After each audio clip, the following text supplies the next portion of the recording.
Hello friends, आप सभी का एग्जाम्पल 91 में स्वागत है साथियों। चलिए आज का जो मेरा सेशन रहने वाला है वो आपका देख सकते हैं, आपका है एसएसटी पेपर 2 है, जो कि आपका एग्ज़ाम डेट भी दे चुका है। आपका 7 जुलाई को जो है उसके लिए हम लोग बना रहे हैं साथियों। आपका सचिन सर का नोट जो अभी अपडेटेड हुआ है आपका 2024 का है।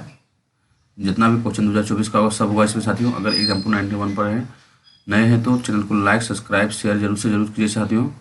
चलिए हम लोग नेक्स्ट क्वेश्चन के चलते साथियों। देख सकते हैं पेपर 2 एसएसटी का है साथियों। ध्यान से पढ़िए क्योंकि यहीं से सवाल पूछा जाता है साथियों। आपका यहाँ कम से कम तो 40 प्लस रहेगा। चलिए हम लोग नेक्स्ट क्वेश्चन के चलते हैं डायरेक्ट साथियों। चलिए आप लोग देख सकते हैं क्वेश्चन और आंसर दिया हुआ है जो कि सचिन सर का आपका अपडेटेड नोट्स है साथियों। चलिए हम लोग डायरेक्ट अब क्वेश्चन की ओर चलते हैं। अगर एग्जाम्पल 91 पर नए हो साथियों तो चैनल को लाइक सब्सक्राइब शेयर जरूर से जरूर कीजिए।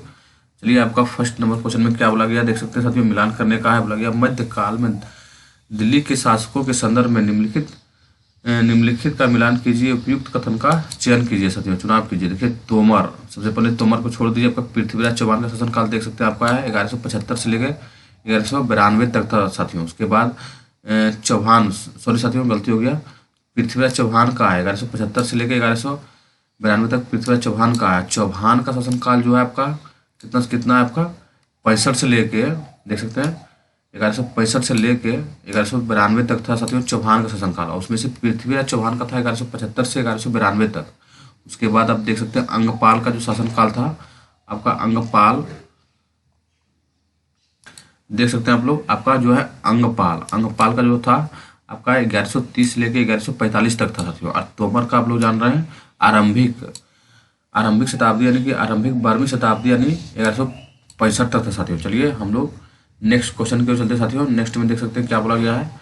प्राचीन तमिलनाडु में डच की बस्तियों को उर, देख सकते यही सबसे इंपॉर्टेंट साथियों। उर क्या कहलाता था साथियों आपका खेतिहर और किसान। क्या कहते थे उर को? खेतिहर और किसान कहते थे साथियों। चलिए नेक्स्ट सवाल को चलते साथियों। नेक्स्ट में देख सकते हैं फिर मिलान करने का आया है साथियों। आप लोग ध्यान से मिलाइए। सबसे पहले फर्रुखसियार का शासनकाल कब से कब तक था साथियों। आप लोग देख सकते हैं आपका 1713 से 1719 तक फर्रुखसियार का था साथियों। उसके बाद शाह आलम द्वितीय का जो था साथियों आपका 1759 से लेकर 1816 तक था साथियों। शाह आलम द्वितीय का था साथियों। और अहमद शाह का था साथियों। अहमद शाह का था आपका 1748 से लेकर 1754 तक था साथियों अहमद शाह का। और आलमगीर द्वितीय का था साथियों आपका। अब बच गया सिर्फ 3 बच गया। आप 3 मार लीजिए साथियों। डी में चल जाइए। डी में आपका हो गया आलमगीर द्वितीय 1754 से 1759 तक था साथियों। चलिए हम लोग नेक्स्ट क्वेश्चन की ओर चलते साथियों। नेक्स्ट में देख सकते हैं क्या बोला गया है। बोला गया है साथियों उत्तराधिकार में महादायाद प्रथा का क्या महत्व था साथियों। महादायाद यानी कि ये चलता था साथियों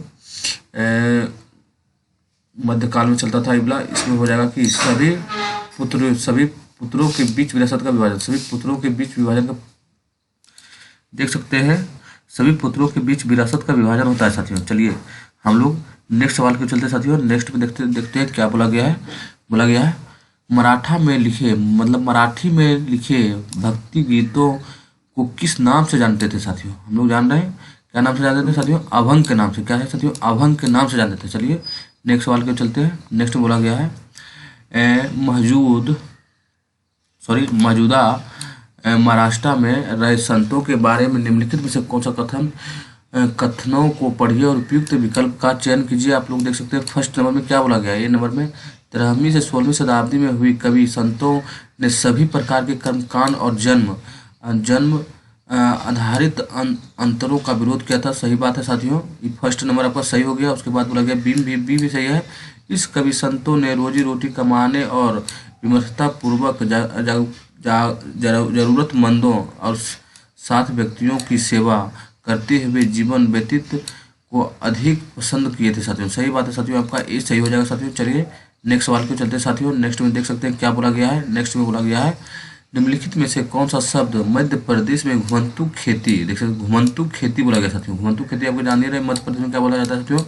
बेवड़ बोला जाता है। चलिए हम लोग क्वेश्चन की ओर चलते हैं। बोला गया है 19वीं शताब्दी के आरंभ में सामाजिक परिवर्तन के संदर्भ में ए और बी को पढ़िए और सही विकल्प का चयन कीजिए। सही का चयन करना चाहती हूँ, गलत का हम लोग को चयन नहीं करना चाहती हूँ। आप लोग देख सकते हैं सबसे पहले ए में क्या बोला गया है। ए में बोला गया है 19वीं सदी की शुरुआत से ही हम सामाजिक रीति रिवाज और मूल्य मान्यताओं से संबंधित बहस मुहैया और चर्चाओं के फलस्वरूप बदलता दिखाई देता है साथियों। ये बात सही है साथियों। उसके बाद बी में बोला गया है इसकी एक अहम वजह यह थी कि संचार में नए तरीके जैसे कि किताब हो गया, अखबार हो गया, पत्रिकाएं हो गया एवं परिचय का विकास हुआ था। सही बात है साथियों, आपका दोनों सही हो जाएगा। स्पष्टीकरण भी सही है साथियों। चलिए नेक्स्ट सवाल को चलते साथियों। नेक्स्ट भी देख सकते हैं, नेक्स्ट भी फिर कथन कारण है साथियों। कथन में बोला गया है A number doctor B R Ambedkar के बारे में। डॉक्टर बी आर अम्बेडकर ने बचपन में रोजमर्रा की जिंदगी में जातिगत पक्षपात झेला था। सही बात है साथियों। उसके बाद डॉक्टर बी आर अम्बेडकर के पिता एक सैनिक स्कूल में पढ़ाते थे। आपका ये गलत है, सैनिक स्कूल में पढ़ाते नहीं थे साथियों। आपका एक ए सही है और बी गलत है। सॉरी साथियों, आप लोग देख सकते हैं दोनों सही है, दोनों सही है।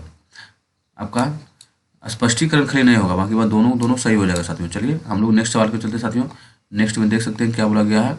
निम्नलिखित कथनों जिसे ए और आर को पढ़िए, उपयुक्त कथन का चयन कीजिए। बोला गया है ईवी रामास्वामी ने भूतपूर्व मद्रास प्रेसिडेंसी में स्वाभिमान आंदोलन शुरू किया था। सही बात है साथियों। ईवी रामास्वामी जो है मद्रास प्रेसिडेंसी में आपका भूतपूर्व मद्रास प्रेसिडेंसी में स्वाभिमान आंदोलन शुरू किए थे साथियों। उसके बाद आर आपका बोला गया है उन्होंने ऐसे लोगों को समाज में जातिगत भेदभाव के खिलाफ संघर्ष करने के लिए कहा था साथियों। सही बात है, आपका दोनों सही है साथियों, देख सकते हैं। चलिए हम लोग नेक्स्ट सवाल को चलते साथियों। नेक्स्ट बोला गया है किसने जिन्ना के दो राष्ट्र सिद्धांत का विरोध किया था साथियों। आपका मौलाना अबुल कलाम आजाद जो है ना, जिन्ना का दो राष्ट्र सिद्धांत का विरोध किया था साथियों। चलिए हम लोग नेक्स्ट सवाल को चलते साथियों। नेक्स्ट में बोला गया है क्या बोला गया है 1857 के विद्रोह के बारे में कौन सा कथन सही विचार कीजिए, यानी कि सही बोला गया था। सही को ही हम लोग विचार करते हैं साथियों। बोला गया आपका नंबर 1 में बोला गया है, ये सही है, मई 1857 में भारी विद्रोह आरंभ हुआ था। ये बात तो कंफर्म सही बोला गया है। उसके बाद आपका 2 में क्या बोला गया है, 2 में देख सकते हैं बोला गया है उन उपनिवेशन के विरुद्ध सबसे बड़ी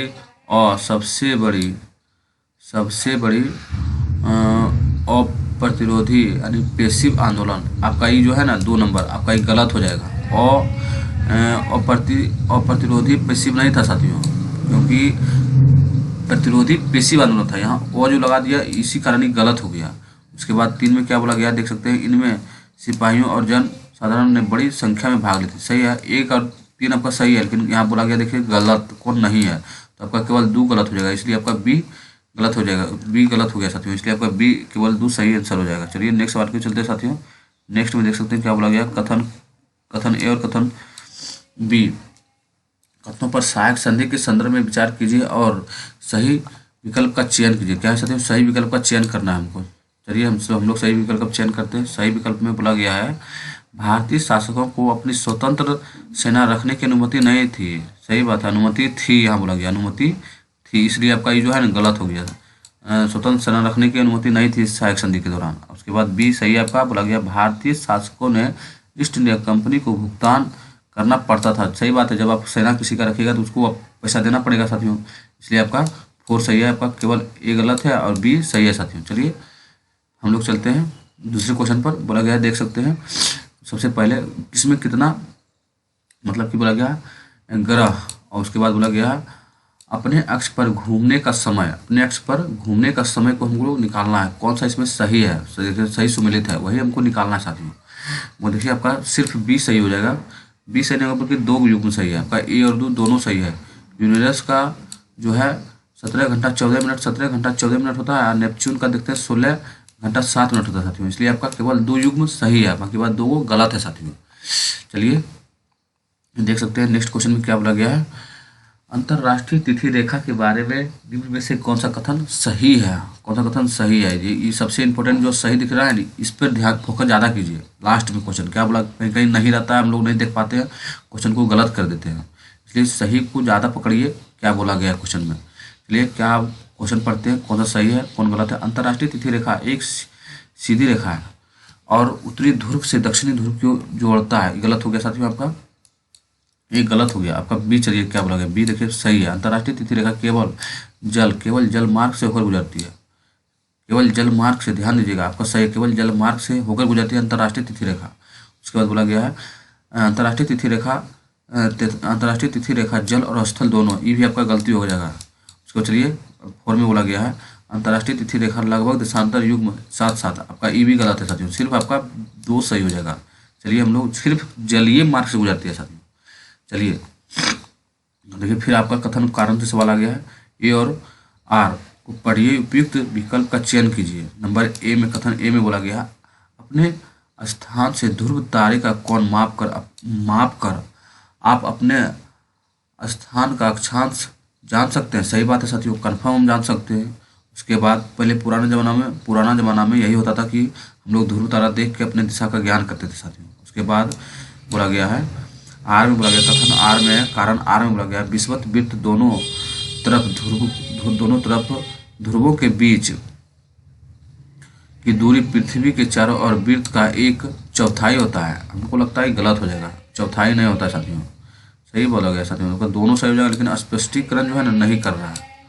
होता है विषुवत वृत्त जो है दोनों तरफ ध्रुवों के बीच की दूरी के पृथ्वी के चारों ओर की वृत्त का 1/4 भाग होता है, लेकिन आपका ये दोनों मेल नहीं खा रहा है, क्योंकि का ऑप्शन नहीं बन रहा है, संबंध नहीं बन रहा है, इसलिए आपका ये गलत है साथियों। चलिए हम लोग चलते हैं नेक्स्ट सवाल की ओर। क्या बोला गया है, जब हम एक भारतीय शहर से जापान की राजधानी टोक्यो, देखिए सर टोक्यो है, टोक्यो में आपका 130.45 पूर्व की ओर यात्रा करते हैं, तब हम कितने घंटे अर्जित करेंगे या गमाएंगे। शहर तक पहुंचने के लिए लगभग कितनी आवश्यकता समय को हम नज़रअंदाज करेंगे साथियों, आपका 4 घंटा, क्योंकि निकालने वाला समय है साथियों।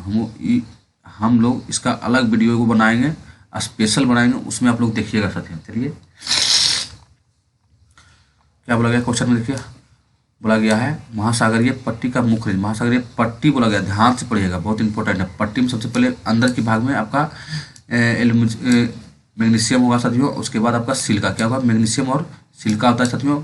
महासागरीय पट्टी में एल्युमिनियम, मैग्नीशियम और सिलिका होता है साथियों। चलिए आपका सी सही हो जाएगा। देख सकते हैं बोला गया है एक व्यक्ति ने किसी क्षेत्र का दौरा किया और वह उसे बांझ ऐसे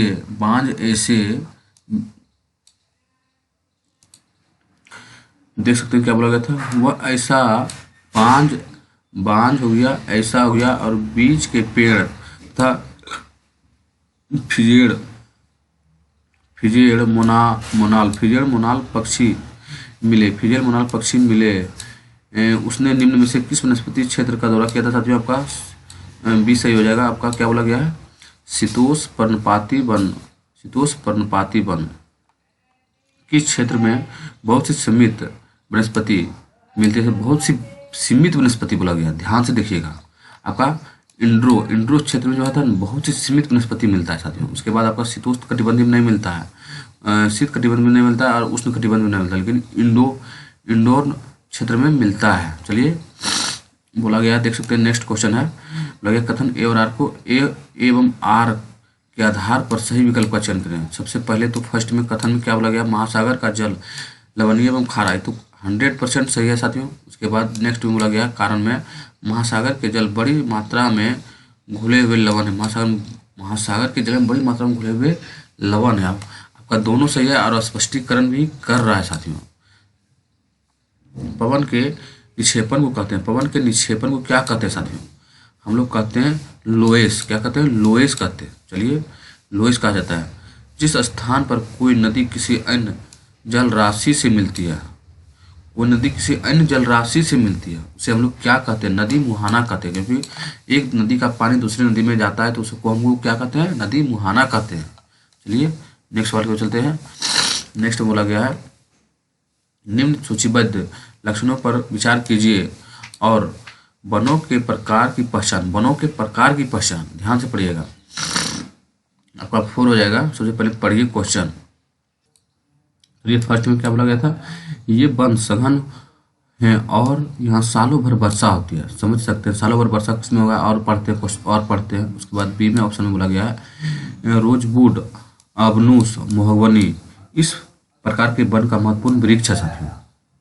80 में बोला गया है ये वन भूमध्य रेखा और उष्णकटिबंधीय के पास, भूमध्य रेखा और उष्णकटिबंधीय के पास पाया जाएगा आपका उष्णकटिबंधीय सदाबहार वन, जो कि वहाँ पे ज़्यादा हीट रहता है, टेम्परेचर रहता है, तो ज़्यादा वर्षा भी होने की संभावना बहुत ज़्यादा रहता है साथियों। सांतत विकास, सांतत विकास का अर्थ है, देख सकते हैं सांतत विकास का अर्थ है साथियों आपका सभी तरह के संसाधन का संरक्षण करना, केवल आवश्यकता अनुसार उपयोग करना तथा भविष्य के लिए बचाना। सही बात है, सांतत विकास का तो अर्थ यही होता है। चलिए हम लोग नेक्स्ट सवाल पर चलते हैं। नेक्स्ट में बोला गया है चीन, मंगोलिया, इंडोनेशिया निम्न में से किस खनिज का अग्रणी उत्पादक है। हम लोग जान रहे हैं टीन का, सबसे ज़्यादा टीन का चीन हो गया फर्स्ट में, उसके बाद मंगोलिया हो गया, उसके बाद इंडोनेशिया में होता है। सीढ़ीनुमा खेती में जमीन के छोटे टुकड़े के किनारे को ऊपर ऊपर उठा दिया जाता है। इसलिए उठा दिया जाता है क्योंकि आपका बी सही हो जाएगा, पानी टुकड़े के भीतर रुका रहे, नहीं उठाएगा। अगर मान लीजिए कि पानी अगर आप ही के खेत है, अगर आप उसमें आड़ को नहीं बांधिएगा तो पानी तो एक खेत से दूसरे खेत में चल जाएगा। इसलिए सीढ़ीनुमा खेती में भी होता है क्योंकि उसकी किनारे की जो मिट्टी होता है वो उठा दिया जाता है, इसलिए कि पानी उस खेत में रुका रहे, टिका रहे। ये आपका ये हो गया। फिर स्टेटमेंट का सवाल है, क्या बोला गया, एक बाजार में पक्की दुकान होती है, कैसी होती है। बाजार में पक्की दुकान के बारे में बोल रहे हैं, ध्यान से देखिएगा। सबसे पहले तो आप ये नंबर फर्स्ट से जो है, ये पक्की दुकान जहाँ के कर्मचारी नियमित हो, पक्की दुकान, सही बात है। उसके बाद आपका बी में बोला गया है जिनके पास शहर पंचायत नगर निगम के लाइसेंस हो, ये भी सही है। इसी मेल जोल तो खा रहा है साथियों, पक्की दुकान उसी का होता है जहाँ पे अस्थायी निवास हो और उसके पास कुछ ना कुछ प्रॉपर्टी हो, यानी कि इस ऑप्शन के थ्रू बोला गया उसके पास शहर एवं पंचायत के नगर निगम के लाइसेंस हो, सही बात है। उसके बाद सी और डी गलत है क्योंकि 10 वर्ष से अधिक समय तक खुलना जरूरी नहीं है, बड़े शहर में भी जरूरी नहीं है साथियों, इसलिए आपका ए और बी सही हो जाएगा। चलिए हम लोग नेक्स्ट सवाल को चलते हैं। बोला गया है नगर निगम को चुने गए सदस्य को क्या कहते हैं। सही बात है, हम लोग नगर निगम के चुने गए सदस्य को पार्षद कहते हैं। क्या कहते हैं, पार्षद कहते हैं। मुख्यमंत्री और अन्य मंत्रियों को कौन नियुक्त करता है, जान रहे हैं। मुख्यमंत्री और अन्य मंत्रियों को आपका राज्यपाल महोदय करते हैं। चलिए फिर आपका स्टेटमेंट का सवाल है, ए और आर को विचार कीजिए। क्या है, ए और आर पर विचार कीजिए। सबसे पहले ए में हम लोग क्या विचार करें, कर्ज किसानों की विपदा का मुख्य कारण बन गया है। सही बात है, जिसके बोझ से दबकर किसानों ने आत्महत्या कर लिया। आपका ये एक नंबर कन्फर्म सही है साथियों। उसके बाद आर में बोला गया है आपका कारण कथन हो गया, कथन सेकंड कथन में कारण में बोला गया है छोटे किसान को बीज, खाद, कीटनाशक जैसी खनिज खरीदने के लिए साहूकार से कर्ज लेना पड़ता है और साहूकार से कर्ज लेते हैं, जिसे कई बार किसान चुका नहीं पाते, इसलिए आत्महत्या कर लेते हैं। आपका दोनों स्टेटमेंट सही है, स्पष्टीकरण भी हो रहा है साथियों, व्याख्या भी हो रहा है। क्या बोला गया है, भारत में किस तरह श्रम को कानून द्वारा प्रतिबंधित किया जाता है। आपका अनियमित के कारण होता है। किसके कारण होता है, अनियमित के कारण होता है साथियों। भारत में सरकार के एक से अधिक बोला गया, जान रहे हैं, एक से अधिक स्तर होने की प्रमुख वजह है आपका समुदाय की बड़ी संख्या। समुदाय की वही जनगणना जिसको बोलते हैं साथियों। अगर जनगणना रहता तो जनगणना होता है, इसलिए समुदाय की बड़ी संख्या में जनगणना ही आएगा ना, इसलिए समुदाय की बड़ी संख्या में बांटा गया है। सरकार के एक से अधिक स्तर है साथियों। निम्नलिखित कथनों को विचार कीजिए, ये भी हम लोग विचार करेंगे इस पर। बोला गया है लड़कियों की तुलना में लड़के एक बेहतर स्क्वाड लीडर होते हैं। आप लोग तो जान ही रहे हैं, सही बात है, आपका रूढ़िबद्ध धारणा है। उसके बाद क्या बोला, लड़की फुटबॉल खेलने में अच्छे होते हैं, गलत हो गया, लड़की नहीं होती है, लड़का होता है। उसके बाद का बी आपका सी बोला गया लड़की सैन्य यानी कोमल और अच्छी देखभाल करने में होती है, ये भी सही बात है। लड़के दबंग और उग्र होते हैं, ये भी आपका सही है साथियों। आपका ए, सी और डी सही हो जाएगा। चलिए नेक्स्ट की ओर चलते हैं। निम्नलिखित में से कौन सा भारत का संसद भारत को संसद बनाता है। आप लोग जान रहे हैं राज्यसभा, लोकसभा और राष्ट्रपति, ये तीन को मिलकर आपको संसद बनाता है। चलिए हम लोग नेक्स्ट क्वेश्चन की ओर बढ़ते हैं। भारतीय संविधान के अनुसार एक धर्मनिरपेक्ष राज्य को डैश चाहिए। संपूर्ण संप्रभुत्वशाली धर्म को अन्य धर्म को अपने तरह लाने के लिए प्रोत्साहित प्रेरणा गलत हो गया आपका। सबसे पहले तो आपका 3 में चल जाइए साथियों। 3 में क्या बोला गया, किसी एक धर्म को समर्थन नहीं करता है। सही बात है। राज्य आपका या भारत देश में कोई भी एक धर्म को नहीं करता है, उसका कोई धर्म ही नहीं है। आपका जो मन है सो धर्म अपनाइए, कोई जोड़ जबरदस्ती नहीं है साथियों। भारत के पास एकीकृत न्याय व्यवस्था है। सही बात, एकीकृत तो है ही है। ए में क्या बोला गया, पढ़ते हैं हम लोग। व्यक्ति उच्च न्यायालय जा सकता है अगर वह निचली अदालत के फैसले से असंतुष्ट नहीं हो। और जब हम असंतुष्ट हो जाएंगे तो हम तो उच्च न्यायालय जाइए करेंगे साथियों। बात तो सही बात है, एक आपका सही हो जाएगा। ऊपरी अदालत द्वारा दी गई निर्णय निचली अदालत पर बाध्यकारी नहीं है। अगर यहाँ है रहता ना, नहीं दे दिया इसलिए गलती हो गया साथियों। अगर यहाँ बाध्यकारी है तो ये आपका सही हो जाता है, इसे आपका बी गलत हो गया, इसलिए आपका सिर्फ ए सही है। देखिए क्या लग गया, किसी समुदाय के पेटुआइजेशन की प्रतिक्रिया नहीं होना चाहिए। यहाँ पे घेटवाइजेशन की प्रतिक्रिया होना चाहिए साथियों। यहाँ पे गलती मिसटाइपिंग है साथियों, यहाँ पेटुआइजेशन दे दिया है। आपका ए सही हो जाएगा। उसके बाकी समाज से अलगाव की होता है घेटवाइजेशन।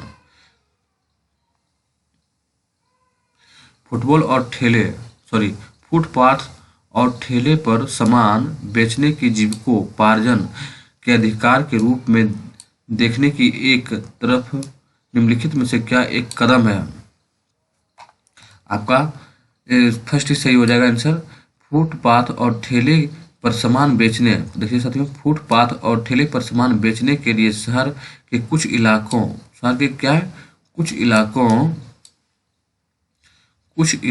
का तय किया जाना चाहिए। सही बात है। आपका क्वेश्चन नंबर 40 है और इस सेट का अंतिम सवाल है।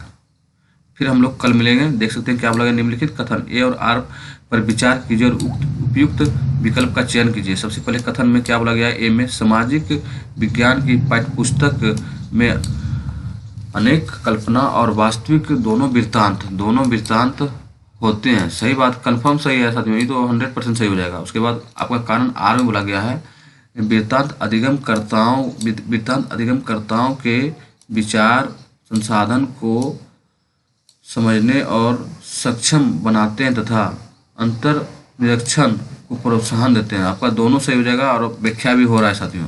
चलिए हम लोग अब कल मिलते हैं साथियों। अगर एग्जाम्पुर 91 पर नए हैं दोस्तों तो चैनल को लाइक सब्सक्राइब जरूर कीजिए, क्योंकि आज से आपका स्टेट 2024 का जो न्यू बैच स्टार्ट हो चुका है, न्यू अपडेटेड शिक्षण सरकार नोट्स का है साथियों। इसलिए जितना हो सके उतना भाई बहन को जोड़िए।